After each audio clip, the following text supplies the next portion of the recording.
스맹수 TV입니다. 금일은 11월 10일 일요일입니다. 금일의 주제는 광주사태 진실 2탄입니다. 이 주제는 여러 번 재생산하여 말한 바 있으나 별반 관심이 들어간 것이 필자의 솔직한 심정입니다. 잘 안다는 자들은 모두 모른다는 쪽에 사람은 좀 알았으면 합니다. 우리는 특히 자아가 강한 자들이 모이는 집단입니다. 이는 하나님 보시기에 정의로운 사람이 3%밖에 되지 않는다는 데에 문제가 있음을 말합니다. 물론 이것의 통계적 말씀은 필자도 벗어날 수 없다는 생각이 듭니다. 이를 달성하기 위하여 마지막 숨 넘어가는 순간까지 회개하는 마음으로 임한다면 벗어나지 않을까 생각하는 희망입니다. 우리의 일생은 정의와 진실을 늘 가까이 한다면 예수님의 판결이 우리에게 은혜로서 나타나리라 희망합니다. 우리는 사탄이 우리의 눈과 귀를 속이더라도 진실한 말을 듣게 한다는 진실이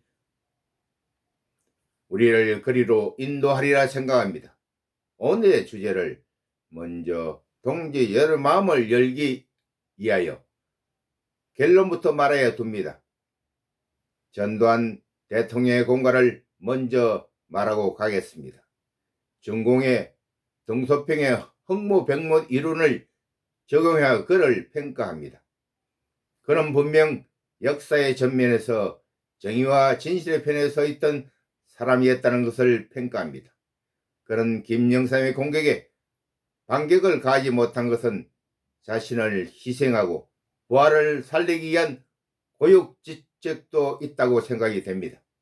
자신의 부하, 그것도 제일 사랑하는 11공수 여단장 최웅준장의 악기를 막을 수 없으므로 스스로 흙을 뒤집어 썼다고 생각됩니다. 결론적으로 말하면 그는 국민에게 경제는 성공하였으나 국민 통합에는 실패한 인생이었다는 것입니다. 김영삼이 죄인으로 모은 자 16인 중 유일하게 죄에서 멀어진 자가 11공수 여단장 최웅준장이었습니다. 군인의 궁극적 목적을 잃은 영혼이 최웅준장으로 기억하시기 바랍니다.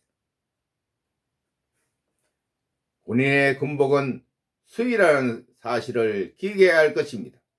살아도 군인, 죽어도 군인이기를 말할 수 있는 자가 진정한 군인임을 명심해야 할 것입니다.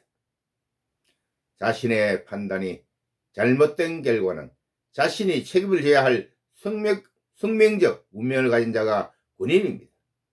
전두환 대통령은 영원한 군인입니다. 그는 정치가 아니었음을 알았으면 합니다. 필자는 그의 마음을 바꾸기를 설득하였지만 그는 참 군인의 길을 선택하였음을 알립니다. 아무 변명 없이 그냥 저 세상으로 갔음이 그의 마음이었습니다. 그런데 세상 인심이 그를 저성에 가지 못하는 자들이 이 나라에 존재한다는 것입니다. 그들은 더불어민주당 소속자들이며 그들은 공산당의 빨갱이들입니다. 공산 빨갱이들은 박정희 대통령을 독재자라 말하고 있습니다. 그러나 지나간 그의 인생사를 상고하면 그에게 돌 던질 자가 없음을 우리는 알았습니다. 박정희 대통령과 그는 애국자의 중에 애국자였습니다.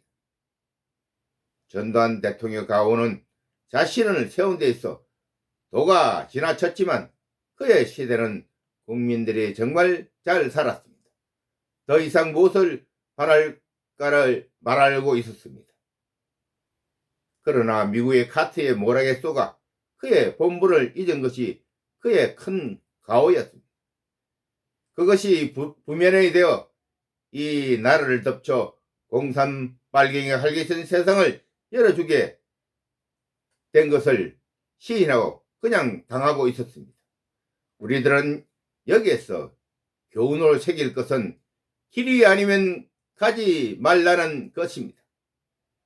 우리는 전두환 대통령에게 바라는 것은 참 군이었습니다. 그가 정치가 아니었을 더 이상 정치가로 우리는 밀 수가 없습니다. 그리고 그의 마지막 영혼을 편안하게 가도록 우리가 빌어줘야 합니다.